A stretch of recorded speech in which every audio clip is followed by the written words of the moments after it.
Dickens's A Christmas Carol stands out strongly from his other works, but not because it's so different, really, in what it hopes to accomplish. Critiquing society, drawing attention to the world outside the doors of the wealthy in Victorian England, hoping to create social change, this was Dickens. But it's in A Christmas Carol that he condenses this message and provides joy in equal measure with distress. I've read a lot of Dickens. Probably you have too. Though I never did quite manage to finish Bleak House, even after carrying it around with me for months in sunny California during college. But it's A Christmas Carol that most stays with me, and that feels like a doable lift to add to a high school curriculum filled with many voices. It won't take quite so long as A Tale of Two Cities or Oliver Twist. At the same time that I suggest A Christmas Carol as an option for your curriculum if you want that option, I feel like we can't talk about A Christmas Carol without considering at least how it centers Christmas. If you're going to teach this book, you might want to consider how you can also acknowledge the many other holidays that happen in this season. Diwali, Hanukkah, Eid, Lunar New Year, and more. I was looking at a project that I designed a long time ago, pretty recently, my winter holiday makerspace project, and I realized the imagery was just too red and green. I had tried to keep it away from being really Christmassy, but it still ended up really Christmassy, and so I went through and changed all the imagery, and it was just a pleasure to do it. I was able to incorporate cool holiday images of a whole bunch of different holidays all throughout the handouts. And I felt like it was like this just small shift that made a big impact. And these are shifts that are very possible, right? It's pretty easy to make a more inclusive holiday handout from whatever holiday you're maybe most familiar with to just expand and include lots of the wonderful holidays that are happening around this time of year in different cultures, different religions. But to come back to Dickens, I think it's important to use this vehicle as a book to discuss Dickens's desire to use his art to create change, his context in Victorian England, and the way that his character Scrooge transforms, rather than seeing it as like a quick, fun holiday read, right? Because, of course, many students do not celebrate Christmas, and so reading a Christmas story won't necessarily feel like a fun holiday read to them. I know you know this. All right, with all this said, let's dive into some creative activities you can use with this text, whether you choose to read the play, watch the movie, or some combination of the two. Welcome to the Spark Creativity Teacher Podcast, a podcast for English teachers looking for more creativity, more engagement, more joy, and no more scripted curriculum, lesson planning ruts, or boring book lists. I'm Betsy Potash, and I'm honored you're trusting me to help. You're not alone on this creative journey anymore. So I wanted to start just by talking about some of the options out there in terms of text. You may have A Christmas Carol in your book room or in your textbooks, whether they're currently in use or from a long time ago, or you may want to go online and find an ebook. There's a Project Gutenberg ebook that's available for the theatrical script. There are different condensed and abridged versions. You're going to know best what works best for you, but because this is in the public domain, there certainly are online options if you need one. In terms of the movie, there are just so many options, right? There's really a lot on YouTube, and I'm embedding a whole bunch of the trailers of different versions on the associated blog post with this podcast today, because honestly, even if you're not going to show a movie and you're not going to show a play in video, it could be really fun just to watch a lot of these trailers and look at the way that different directors and actors have portrayed this piece from Dickens, because they're so different. And it could be really fun to analyze and discuss, like, why are they doing it this way? Why did they make him this? Why did they do this type of costuming? Why did they add music? Just whatever, right? There's so much to talk about. So I'm linking, there's a Royal Shakespeare Company kind of trailer. There's a look inside the dance studio for A Christmas Carol at the Guthrie Theater in Minnesota. There's a Broadway production with like a first look video. There's an old kind of official retro trailer for the 1938 A Christmas Carol. There's a Muppet Christmas Carol. There's the Disney Jim Carrey sort of weirdly animated, like weirdly realistic animation back in 2009. There's a super dark, like creepy noir BBC version that almost had me wondering, like, is this trailer too scary to show in class? But I don't think it is. And actually, some of the artistic choices in the trailer are so fascinating. There's a Netflix version that is animated that I didn't love the trailer of, but it's just like, it's more context, right? You can look at all of these kind of different versions and ask yourself, what are they trying to get across? Why do people keep making more versions of A Christmas Carol? It's got to be one of the most remade stories of all time, which is interesting right there in and of itself. Okay, but moving on from the text. So there are a lot of different multimedia components you could consider.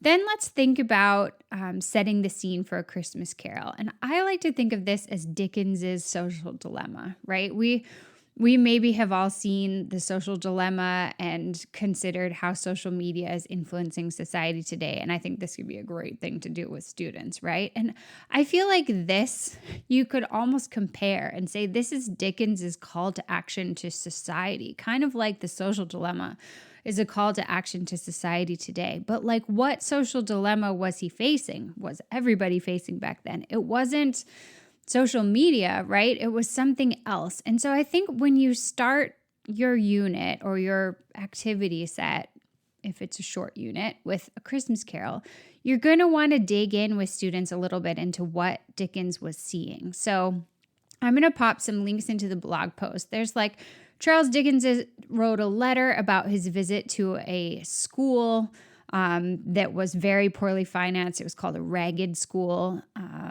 around this time, like before he wrote A Christmas Carol. There's a look at his experience working in Warren's blacking factory when he was a kid. There's a link that will help students explore like what a workhouse was and how Dickens came to understand them. And probably you have more resources or ideas for how to lay this context. But I think it's really essential that students understand that Dickens was living in a world that had some really big problems, and he was trying to use his art as a lever to create social change. And for me, like, I see that as a really empowering thing about learning to be a good writer, that you can write something that will change people's hearts or change people's minds and get them to think about something differently. That can be a very important thing for students to understand about ELA. And so showing it in this context of like this happy play, right? I mean, Dickens tried different things to get people's minds to change. And one of them was a happy play, which, as we were just saying, is now maybe one of the most well-known remade stories of the Western world. And it's interesting. Okay. Another idea for kind of early in your look at A Christmas Carol is to have students do a choral reading of different passages that describe Scrooge. There are so many in the first bit of this play where you just like this really amazing description from Dickens, like, oh, but he was a tight-fisted hand at the grindstone, Scrooge, a squeezing, wrenching, grasping, scraping, clutching, covetous old sinner. There are lots of passages like this. And if you pick out a few and you put students in groups and then you invite them to do a choral reading of their passage, you can set everybody up to like really dig into how this guy is being portrayed at the beginning. So if you're new to the idea of a choral reading, you basically invite students to read and reread and read out loud and reread out loud the passage as they make different choices and sort of pen those into the margins. So somewhere they can play with all these different sort of toolbox options. They can change their volume, they can change their pace, they can repeat a word or repeat a line. They can have just one person reading, they can have a pair of voices reading, they can have a whole group of voices reading. They can be moving as they read. They can be creating sound effects that relate to the text. They can do beatbox. They can change their tone dramatically or sort of the mood by how they read. As they create their script and read it and reread, it's just going to be very buzzy in the room and loud. And then at the end, toward the end of your class, have them perform their choral readings back. And that is going to be like your snapshot of Scrooge as you go into the play. Okay, next I want to suggest something that maybe wouldn't always be my favorite. I'm not like a big chart person when it comes to character analysis. Mostly I like to talk about character with like a wider perspective than just, are they flat? Are they round? Are they static? Are they dynamic? But those are helpful things for students to understand as concepts. And I think A Christmas Carol can be a really nice vehicle for helping them understand that. And so what I noticed in rereading this play as an adult is really that Scrooge is round and dynamic, and every single other character in the play is flat and static. And that is so unusual. And it really sets students up to like just notice the remarkable contrast that everything else in the play sort of exists as a set for Scrooge to have his transformation, the transformation, right, that Dickens wants all people to basically have, to become more sympathetic to people who are struggling, to people who don't have resources, and to become more helpful. And so when I made this chart for myself and realized, just how dramatic the shift is, or not the shift, the contrast is, it almost feels to me like the play freezes in my head and I only see Scrooge. Everything else is almost just set. So anyway, I think it could be very fascinating to introduce these concepts of flat, round, static, and dynamic, and have students chart Scrooge, Marley, Bob, Tiny Tim, Scrooge's nephew, the spirits, any other character besides Scrooge, and you're going to realize that they're all flat and that they all stay flat the entire time. They're static. Okay, so speaking of character transformation, another activity idea is to do a look at how Scrooge transforms. You've done this choral reading. You've realized he's the only one who changes. I created kind of a one-pager that you can easily create too, where there's like, those famous theater masks. There's the one on the left and the one on the right, and one is sad and one is happy. So I put the sad one on the left and the happy one on the right on a big piece of paper. And then the idea is to invite students to fill the theater mask on the left with Scrooge at the beginning. So what kind of adjectives are used to describe him? What kind of imagery fits with him at this point? In my model on the left, I have like humbug written across the eye. I have stacks of coins all around the face. I have grays and blacks, kind of like smoke coming up through his through the bottom, and a silhouette of a kind of angry looking man with a dollar sign in his head. I have quotes that show Scrooge at the beginning and how bleak he is. I have descriptors like miserly and uncaring.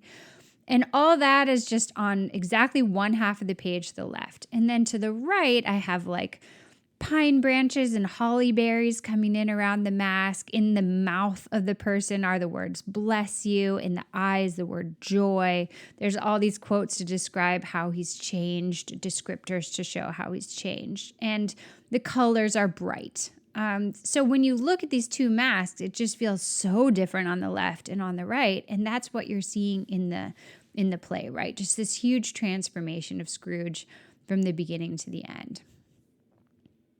Okay, my final idea for you, if you have time when you finish the play, is to do some kind of adaptation of a scene. What I'm thinking is a graphic novel type of adaptation. They will have probably looked at a whole bunch of different ways that people have adapted it to the screen or adapted it to the stage. What about adapting it in a different way to the page and creating a visual, just single scene, not a whole scene, like moment from the play in like a graphic novel version? How can they use color? How can they break up the scene into little tiny moments? How can they use angle and perspective and the way that the imagery falls across the page to represent what they want to represent from the text?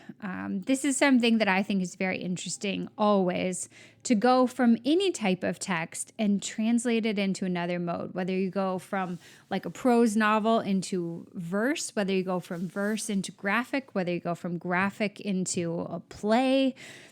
Playing around with this and seeing what you can bring out from the same story in a different genre is very interesting to me. And I think the setup of having looked at a whole lot of different adaptations to film and stage can really set the scene for this as another way of retelling the same story with a new spin, with some kind of meaningful interpretation, whether you maybe set it in the present day or whatever. I mean, you really are leaving it up to students' creativity to see what they want to show, what mattered to them enough in the story to retell in a new way, in a new genre.